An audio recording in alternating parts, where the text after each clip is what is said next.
ሰላም፣ ይህ ስለ ድሆች ጩኸት ፕሮግራም ነው። በኤልሻዳይ ቴሌቪዥን ኔትወርክ ጊዜ ስለሰጣችሁን እናመሰግናለን። የ1000 ኪሎ ሜትሮች ጉዞ ከአንድ እርምጃ ይጀምራል እንደተባለ በአብሮነት ቅኝት አብረን እንጓዛለን። ሕይወትን በመቁረስ ክርስቶስን መግለጥ አለ። መልካም ቆይታ። ሻሎም ሻሎም። በኤልሻዳይ ቴሌቪዥን ኔትወርክ ስለ ድሆች ጩኸት ፕሮግራም ተመልካቾቻችን የአምላካችን እግዚአብሔር ሰላም ምሕረት ከሁላችን ጋር ይሁን። ይህ ፕሮግራም ዘውትር በየሳምንቱ እሁድ 4 ሰዓት እና በተለያየ ጊዜ ደግሞ ተደጋግሞ የሚተላለፍ እና እንዲሁም በዩቲዩብ እና በፌስቡክ ፕሮግራሞች ላይ ወደ እናንተ የሚመጣ ነው። ይህም ፕሮግራም ካፈላችሁ ተጠቃሚ ሆናችሁ እግዚአብሔር ይባርካችሁ። እግዚአብሔርን እናመሰግናለን። ከድሆችና ከችግረኞች ጋር የተያዙ መሰረታዊ እውነታዎችን ከእግዚአብሔር ቃል አንጻር እንዲሁም ማህበራዊና መሰረታዊ ከሆኑ እውነታዎች አንጻር የምንመለከትበት የምንወያይበት ጥያቄ አንስተን የምንመልስበት ወቅታዊ በድሆችና ችግረኞች ዙሪያ ያለውን በምድር መካከል እና በሀገራችን የሚከሰቱ ክስተቶች ዙሪያ በሰዎች ዘንድ ማንቃትን የሚያስችል ፕሮግራም ነው። ጌታን እናመሰግናለን። ዛሬም ደግሞ ትምህርታዊ የሆነ ፕሮግራም ከኔ ጋር እንቀጥላለን። ዛሬ አብረን የምንመለከተው ማልበስ በሚል ከእግዚአብሔር ቃል አንጻር እናስባለን። ማልበስ እንደ ርዕስ ስለ ማልበስ እናስባለን። ልብስ ለብሼ ልብስ ለብሶ ከሚታዩ ሰዎች መካከል ያለው ሰው ነኝ። ከማልበስን ልብስ መልበስን እና መጽሐፍ ቅዱሳዊ እውነታዎችን አብረን ልናይ እንችላለን። መጽሐፍ ቅዱስ ላይ ሉቃስ ምዕራፍ 3 ቁጥር 11 ላይ 2 ልብስ ያለው ለሌለው ያካፍል፣ ምግብም እንደዛው ደግሞ ያካፍል ተብሎ ተጽፏል። እና ይሄ በጣም ማልበስ የሚባለው መሰረታዊ ነገር ነው። በሰዎች መሰረታዊ ነገር በህይወታቸው ከሚያጡባቸው ነገሮች አንዱ ልብስ ነው፣ አንዱ ምግብ ነው፣ አንዱ መጠለያ ነው። ሰው ልብስ፣ መጠለያና ምግብ በህይወቱ ላይ እንደ መሰረታዊ ነገር በህይወቱ ሊያስብ እና ሊተገብር የሚገባው መሰረታዊ ነገር ነው። በጣም እነኚህ ነገሮች የምግብ፣ መጠለያና ልብስ በጣም ሰዎች ድሃ በጣም በቃ የመጨረሻ ድሃ የሚባለው ወይም ሙላጫ ድሃ ወይም አብሶሉት ፖቨርቲ የሚባለው ክልል ውስጥ ያሉ ሰዎችን ውስጥ የሚገጥም ነገር ነው። ሰው ልብስ እንዲሁ ማጣት ብቻ ሳይሆን መልበስ በማይችልበት ደረጃ ሰው ሲደርስ፣ እንዲሁም ሰው ደግሞ መጠለል የማይችልበት መጠለያ አጥቶ ሲደርስ፣ ምግብ መብላት፣ ውሃ መጠጣት የማይችልበት ደረጃ ሲደርስ፣ በጣም የመጨረሻ የድህነት ጥግ ላይ ሰዎች በግለሰብ ደረጃም በአገር ደረጃም በመንደር ደረጃም በአካባቢ ደረጃ ሊኖሩ የሚችልበት ነገር ነው። እንግዲህ ድህነት በብዙ አቅጣጫ ተነጻጻሪ ሊሆን ይችላል። መካከለኛ ኑሮ የሚኖሩ፣ ከፍተኛ ኑሮ በጣም የሚኖሩ፣ በጣም ዝቅተኛ ኑሮ የሚኖሩ ደግሞ በጣም መሰረታዊ ነገር የቀን ወጪ እንኳን ማካፈል የማይችሉ ሰዎች ያሉባቸው ሁኔታዎችን ነው። በጣም እንግዲህ ባደጉ በቀን አገሮች ውስጥ ባለ እሳቤ በቀን $2 ከ15 በታች ገቢ ያለው ሰው ድሃ እንደሆነ፣ በጣም ድሃ ምንም ብዙ ነገር ማድረግ ማይችል ድሃ እንደሆነ ይታሰባል። በቀን ያን ያህል አሁን እንደኛ ሀገር ባሉ ቦታዎች ላይ በቀን $2 ማግኘት የሚችል ሰው መኖር የሚችልበት ኑሮ ላይ ሊኖር ይችላል። ከዛ በታች በጣም ሰዎች ዝቅተኛ በሆነ ሁኔታ ውስጥ ያልፋሉ። ይሄ ማለት ምናልባት አሁን በባንክ ምንዛሬ 153 ብር እንኳን $1 ቢሆን 300 ወደ 300 ብር አካባቢ ወይም ወደ 320 ብር አካባቢ ወይ 350 ብር አካባቢ በቀን የሚያገኙ ሰዎች በጣም የተሻለ ነገር ባይባልም ሊኖሩ የሚችልበት ሁኔታ ውስጥ ሊያልፉ ይችላል። ግን በወር 300 ብር ብቻ ጡረታ ያላቸው ሰዎች በዚህ ብቻ የሚኖሩ አሉ። በወር 300 ብር ጡረታ ያላቸው፣ በወር 300 ብር ወይ 400 ብር ያላቸው፣ 500 ብር ያላቸው ሰዎች ይኖራሉ። አረጋን ይኖራሉ። በጣም ጥግ ማለት ነው። ይሄ ማለት ምን ማለት ነው? በእነኚህ ሰዎች በወር ነው የቀን ገቢያቸው በወር ነው። በወር $2 ማለት ነው። እንግዲህ ምን አይነት ጥግ ቁልቁል የሆነ ድህነት ሰዎች ሊያልፉ እንደሚችሉ ማየት ይቻላል። እንግዲህ ይህን እንደ መነሻ ማንሳት ከቻልኩኝ ከእግዚአብሔር ቃል አንጻር ማልበስ የሚለው ላይ ትኩረት ማድረግ እፈልጋለሁ። ዘዳግም ምዕራፍ 10 ቁጥር 18 ላይ ለድሃ አደጉና ለመበለቲቱ ይፈርዳል፣ መብልና ልብስም ይሰጠው ዘንድ ስደተኛውን ይወዳል ብሎ ይናገራል። እንግዲህ አምላካችሁ እግዚአብሔር የአማልክት አምላክ የጌቶችም ጌታ ታላቅ አምላክ ኃያልም የሚያስፈራም በፍርድ የማያዳላ መማለጃም የማይቀበል ነውና እናንተ የልባችሁን ሸረፈት ግረዙ፣ ከእንግዲህ ወዲህም እናንተ አንገተ ደንዳና አትሁኑ። ለድሃ አደጉና ለመበለቱ ይፈርዳል፣ መብልና ልብስም ይሰጠው ዘንድ ስደተኛውን ይወዳል። ይሰጠው ዘንድ ይወዳል። ይሄ የአምላካችን የእግዚአብሔርን ሉዓላዊ ማንነቱን፣ ታላቅነቱን፣ ኃያልነቱን፣ በፍርድ ማያዳላ መሆኑን፣ ከሰው እጅ ጉቦ ማይቀበል፣ ማማለጃ ማይቀበል፣ እንደ ሰው ያልሆነ አምላክ መሆኑን፣ የሚያስፈራ አምላክ መሆኑን፣ የአማልክት አምላክ እንደሆነ፣ የጌቶች ጌታ እንደሆነ ስለ እግዚአብሔር ያነሳል። ያ ብቻ አይደለም፣ ለድሃ አደጉ ለመበለቱ የሚፈርድ አምላክ እንደሆነ፣ ለሚገፉ ተስፋ ለሌላቸው ለድሃ አደጎች ወይም ለመበለቶች የሚፈርድ አምላክ ነው። እሱ ብቻ አይደለም፣ መብልና ልብስን ይሰጣቸዋል ይላል። የእግዚአብሔር ሐሳብ ማብላትም ማልበስም ነው። እግዚአብሔር ያለብሳልም ያበላልም። ስለዚህ እግዚአብሔር የዲቴል ወይ ዝርዝር ነገር አምላክ ነው። ሰው ስለሚለብሰው ልብስ እግዚአብሔር ይገደዋል። ስለሚበላው ነገር እግዚአብሔር ይገደዋል።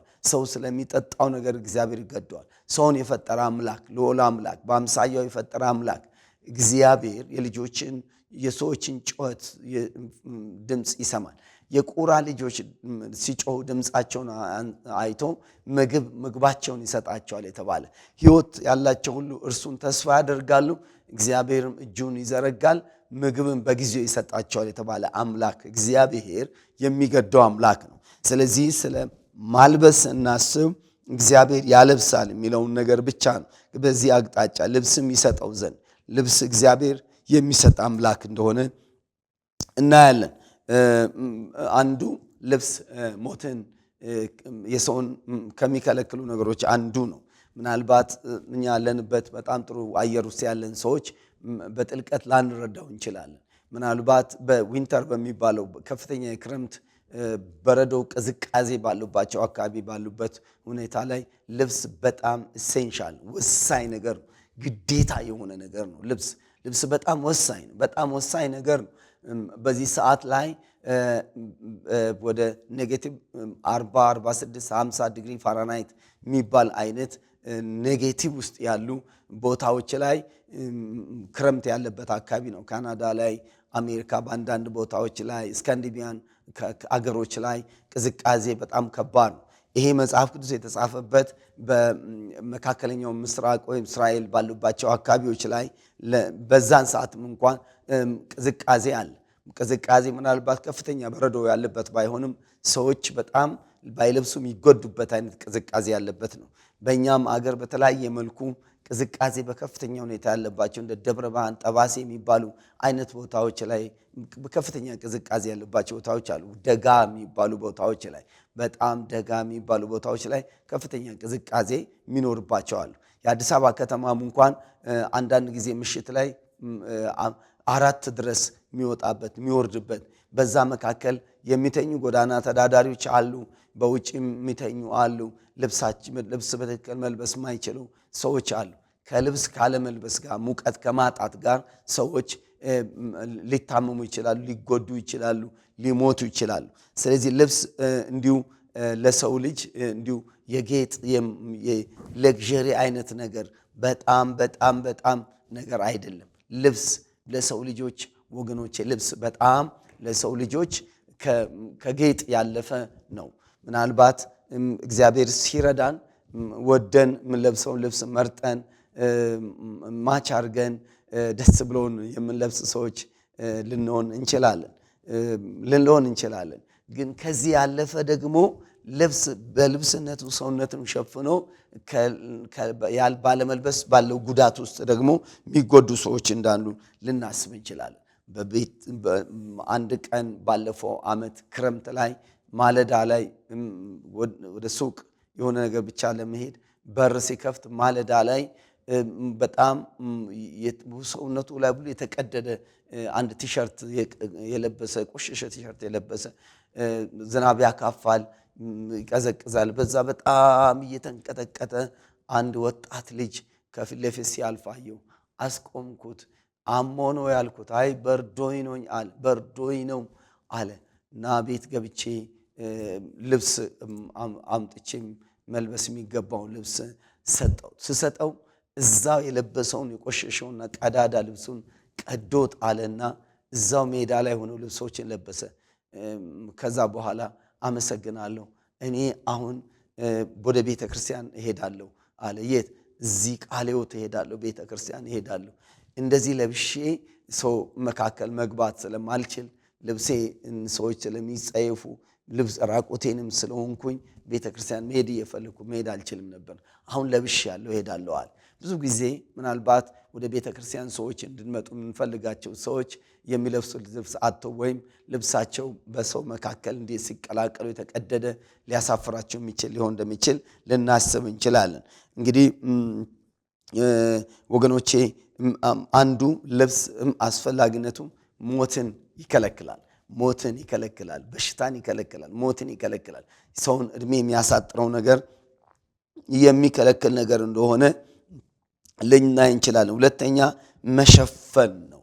መሸፈን ነው። ሀፍረትን፣ መሸማቀቅን፣ የበታችነትን ይሸፍናል። የበታችነትን ይሸፍናል። ሰው ልብስ ሲለብስ ወገኖቼ ልብስ ገበናን ይሸፍናል፣ ማንነትን ይሸፍናል፣ ሀፍረትን ይሸፍናል። ልብስ ያልሸፈነው ጉድ የለም ይባላል።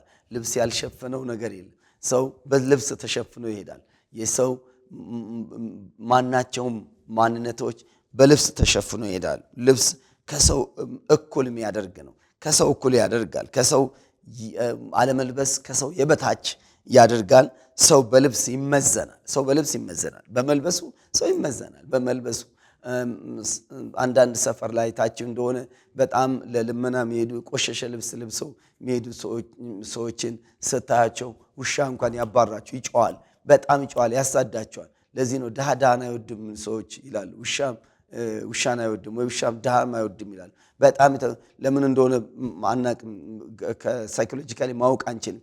ለምን የቆሸሸ ልብስ እንደዚህ ሲያዩ አእምሮ እንደ ሌባ ቆጥሮ ይሁን በምን ይሁን ውሻ ብዙ ጊዜ ሲጮህ ሲያሳድድ ነው ማየው፣ እንኳን በሰው መካከል። ስለዚህ ሰዎች በልብስ ይመዘናሉ። በቢሮ መካከል ገና የመጀመሪያ ሰዎች ሳያቸው የመጀመሪያ መለኪያ የሚሆነው ልብስ ነው። አለባበሱን አይቶ ሰዎች ስፍራ ይሰጣሉ፣ ወንበር ይሰጣሉ፣ ቦታ ይሰጣሉ። ይህን በወንጌላትን ጌታ ኢየሱስ ክርስቶስ ሲናገር የተሻሉ ሰዎችም ወደ ሰርግ ሲጠሩ ሳይመጡ ሲቀሩ ሄዶ የቆሸሸ ሰው አምጥቶ ሰርግ እድምተኛ ሲያደርግ ይህን እንደ ምሳሌ ሲናገር እናያለን። በሰርግ ቤት ሰዎች ስፍራ የሚሰጣቸው፣ ኤርፖርት ላይ ስፍራ የሚሰጣቸው፣ ኢሚግሬሽን ላይ፣ ቢሮዎች ላይ፣ ትልልቅ ቦታዎች ላይ፣ በቤተ ክርስቲያኑ ስም፣ በትራንስፖርት በተለያየ ስፍራ ሰዎች አለባበሳቸው ሰዎችን ያስመዝናቸዋል። ባለባበስ ሰዎች ይለካሉ። ምናልባት ብዙ ባለጠጋ የሆኑ ሰዎች ሆኖ በአለባበሳቸው ቀለል ያለ ምን ዝቅ ያለ ነገር ለብሰው ከሰው ጋር ተመሳስለው ይሄዳሉ። የፈለጉትን ልብስ ምናልባት ሊገዙ የሚችሉ የፈለጉትን ልብስ መልበስ የሚችሉ ውድ የተባሉ ልብሶች መልበስ የሚችሉ ሰዎች ግን ዝቅ ብሎ ከሰዎች ጋር ለመመሳሰል የሚያደርጉበት ልብስ ከሰው ጋር ያመሳሰላል ወይም ከሰው መካከል ይለያል ወይ ስፍራ ይሰጣል። ልብስ በብዙ አቅጣጫ ወገኖቼ ልዩነትን በሰዎች መካከል የሚያመጣ ነው። ልዩነትን በሰው መካከል ልብስ ያመጣል። ልዩነትን ያመጣል ልብስ ልዩነትን ያስወግዳል፣ ልዩነትን ያመጣል። ስለዚህ በሰዎች መካከል ያለውን ልዩነት እንዲወገድም ነው የምናደርገው። እንዲወገድ አንድ ሰው ስናለብስ በሰው መካከል ያለው ልዩነት እንዲወገድ እናደርጋለን። ሰዎች ውድ ልብስ በጣም ውድ ልብስ መልበስ ጉዳይ አይደለም። የተለያየ መልኩ አንድ ጊዜ ዱባይ ሞል ላይ አንድ አበሻ እህታችን የምትሰራበት ቦታ ዋጋውን እያዞረች አሳይታኛለች እና ምናልባት የዛሬ 12 ዓመት ላይ አንድ የሴት ቀሚስ 70,000 ድርሃም የ70,000 የአረብ መሬት ድርሃም ሆኖ አይቻለሁ። የዛን ጊዜ በነበረው ምንዛሬ 350,000 ብር ማለት ነው። አንድ ሴት ቀሚስ አንድ ቀሚስ 350,000 ብር በእኛ የሚሸጥ አይቻለሁ። ያን ጊዜ ባለ አንድ መኝታ ቤት ኮንዶሚኒየም በ350,000 ብር ይገዛ ነበር። ስለዚህ አንድ ቀሚስ ለብሶ መሄድ የአንድ ኮንዶሚኒየም ዋጋ የሚያክል ገዝቶ መሄድ ሰው ይኖራል። ያም በሰው መካከል ልዩነትን ነው። ያም ብራንድ ለብሶ በሰው መካከል ልዩነትን ለመፍጠር ነው። ግን ልብስ ነው ለብሶ ስታይ ምናልባት እዚህ ሳልቫጅ የሚባለው ተራ ተገዝቶ ከሚለበሰው ልብስ የተለየ ተጋነነ አይሆንም። ሰዎች በልብስ ጉዳይ ራሳቸውን ልዩነት ለማድረግ በብዙ ያደርጋሉ። በዛ ደረጃ ያለውን ነገር አይደለም የምናስበው። ሰው ገና እንዳየ ልብስ ያያል፣ ጫማ ያያል። አለፍ ብሎ ደግሞ ብራንድ ነው ብሎ ሰው ያያል። አለፍ ብሎ ደግሞ ቀጥ ብሎ ደግሞ ሰው መኪና ያያል፣ ቤት ያያል። ከዚያ ሚዛን ሰጥቶ ያወራል። የቆሸሸ ልብስ የደከመ ሰው ልብስ ራቁቱን ሰው ሲያይ ደህና ሰው አድርጎ እንደ ሌባ ሊቆጥረው ይችላል። የአእምሮ በሽተኛ አድርጎ ሊቆጥረው ይችላል። በብዙ አቅጣጫ የሚያስገምት ነገር ነው። ስለዚህ ልብስን ሰዎችን ልብስ ስናልብስ ሁለት ልብስ ያለው ሰው አንድ ያልብስ እንደተባለው ሰዎችን አስበን ስናልብስ ምንድነው የምናደርገው? ከፍተኛ ደረጃ ከደረሰ ሞትን የሚከለክል ስራ ነው የምንሰራው። ሁለተኛ ገበና ነው የምንሸፍነው። ሶስተኛ ልዩነትን በሰው መካከል ያለው ልዩነትን ነው የምንሰብረው። አንድ ጊዜ በጣም የሚያስደነግጥ ነገር አንድ የቤተ ክርስቲያን ፈቃድ ያለው ራእይ አለኝ የሚል ሰው ዓለም አቀፍ የሚል ምንድነው ስም ያለውን ቤተ ክርስቲያን የያዘ ሰው እባክህ ተቸግሬያለሁ ቤተ ክርስቲያን ጀምሬ እባክህ ብትደግፉኝ ብሎ ስልክ ደውሎ ወደኔ ይመጣል። አላቆም ስመጣ ሳየው ልብሱ በጣም ቆሽሿል። በጣም ሁሉ ነገር በጣም ልብሱ በጣም ቆሽሿል። ጎዳና ላይ ያለ ሰው ነው የሚመስለው።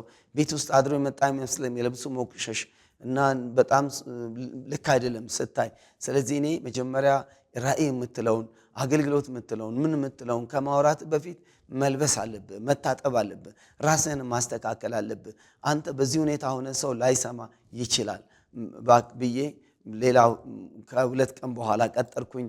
ከዛ መወዳቸውን ልብስ፣ ኮት፣ ሸሚዝ፣ ጫማ፣ ሱሪ አምጥቼ ከረባት አምጥቼ ሰጠሁት።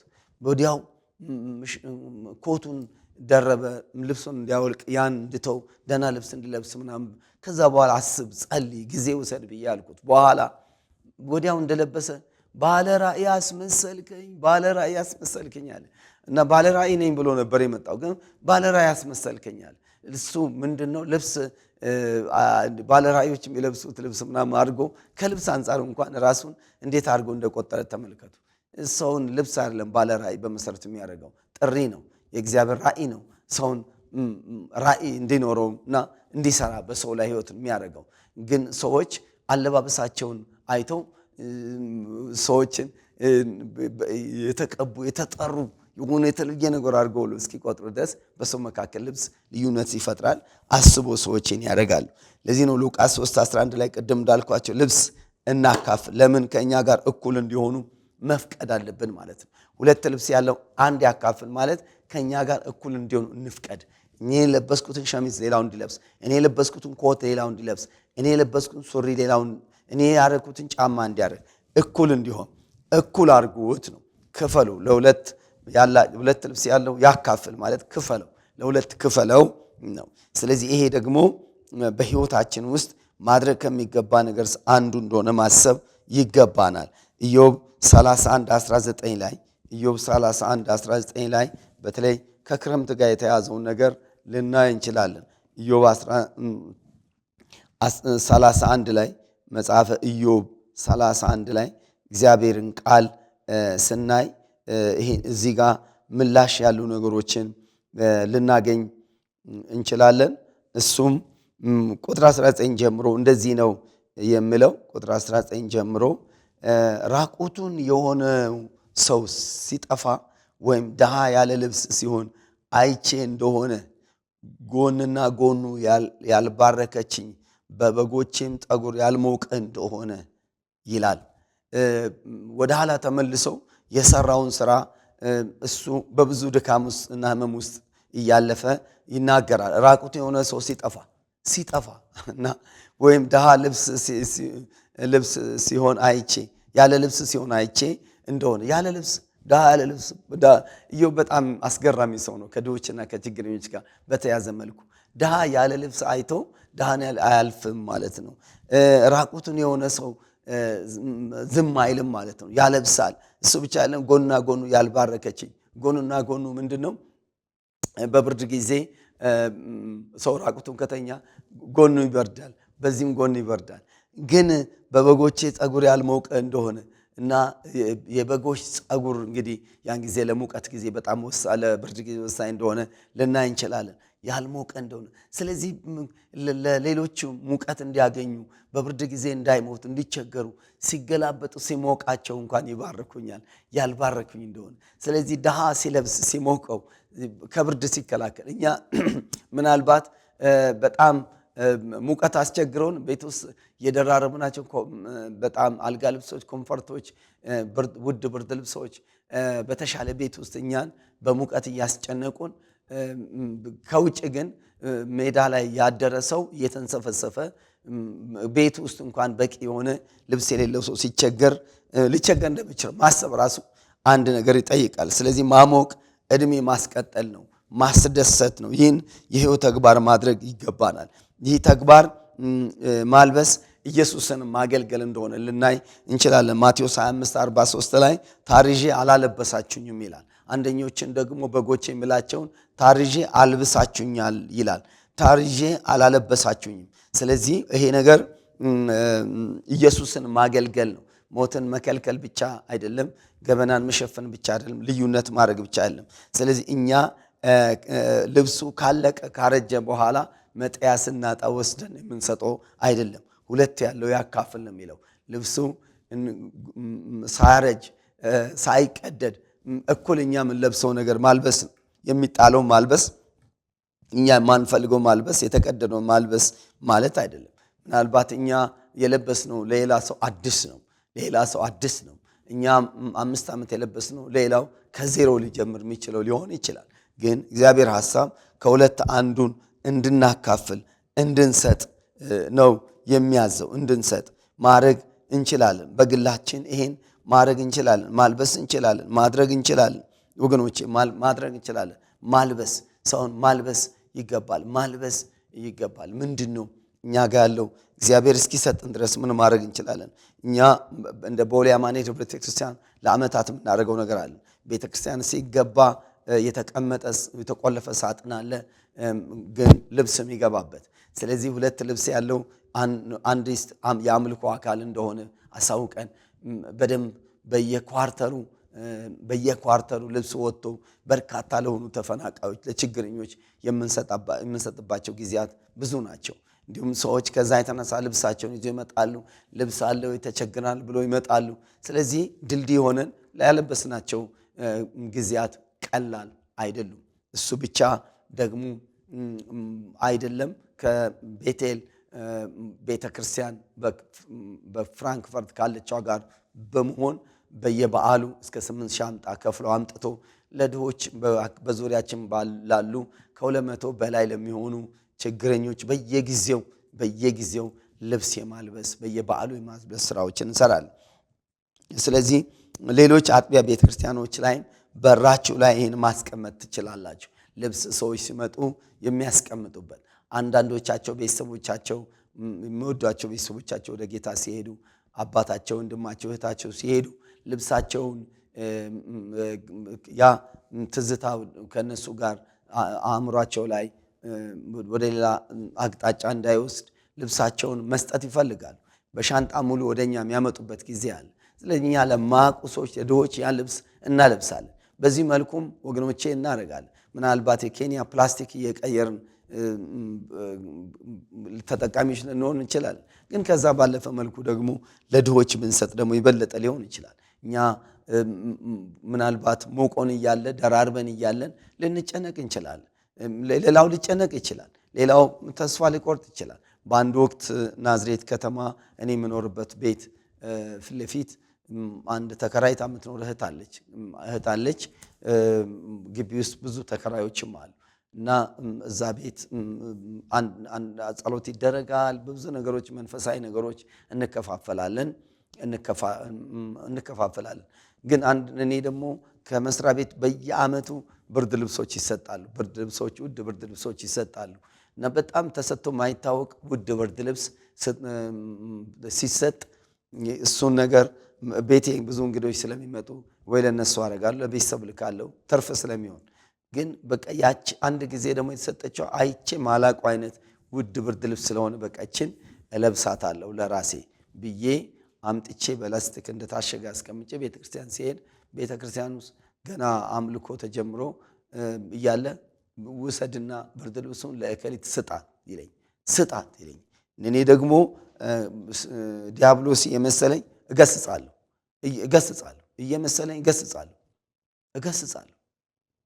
እገስጻለሁ እና ተወኝ እያልኩ እገስጻለሁ። ከዛ ቃል ተጀመረ። በቃል ጊዜም እገስጻለሁ። ይመጣል ልቤን አእምሮዬን በጣም እንትን ያደርጋል። ሐሳቡ እየመጣ በላይ ላይ ውስጥ ስጣት በጣም የመጣው ሐሳብ በጣም ስላስጨነቀኝ ፕሮግራሙ ሳልጨርስ አቋርጬ መጣውና እህቴ ከሌ ይሄን ብርድ ልብስ እኔ አልሰጠውሽም፣ እግዚአብሔር ሰጥቶብኝ ውሰጂ። እኔ በጣም ፈልገዋለሁ፣ መስጠት አልፈለኩም፣ ግን ውስጤ ስጣት የሚል ነገር አስጨንቆኛል። ስለዚህ እግዚአብሔር የሰጠብኝ እኔ አይደለም የሰጠውሽ፣ ከልብ ወስኜ ደስ ብሎኝ አይደለም፣ በቃ ድምፁ ስላስጨነቀኝ ብቻ ለመገላገል ወስጄ ሰጣት እና ስሰጣት ከት ብላ ሳቀች። አንዳንድ ጊዜ ከወገኖች ጋር ቤቷ ስንገባ አልጋ ልብስ ነገር ሸፍና ስለምታስቀምጥ በጣም የተሻለ መስሏል። ለካስ እቺት አቡጀዲ አልጋ ልብስ ላይ አንጠፋበት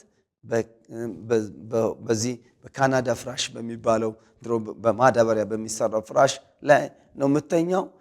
ያ ጊዜ ደግሞ ክረምት ነው። ክረምት አንዳንድ ጊዜ ናዝሬት ይበርዳል እና በጣም በብርድ ተቸግራለች። ያው እየጸለይኩ እግዚአብሔር ብርድ ልብስ ስጠኝ ያልኩ እየጸለይኩ ነበር። ከት ብላ ሳቀች።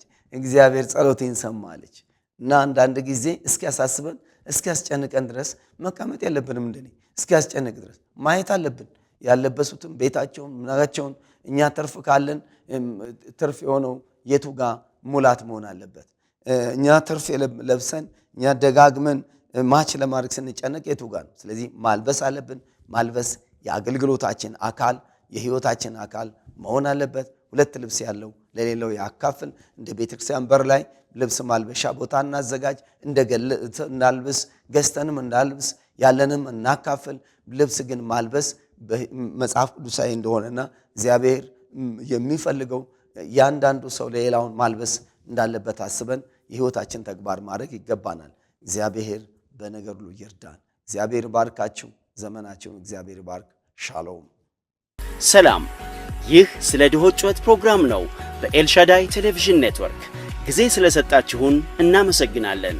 የ1000 ኪሎ ሜትሮች ጉዞ ከአንድ እርምጃ ይጀምራል እንደተባለ በአብሮነት ቅኝት አብረን እንጓዛለን። ሕይወትን በመቁረስ ክርስቶስን መግለጥ አለ። መልካም ቆይታ።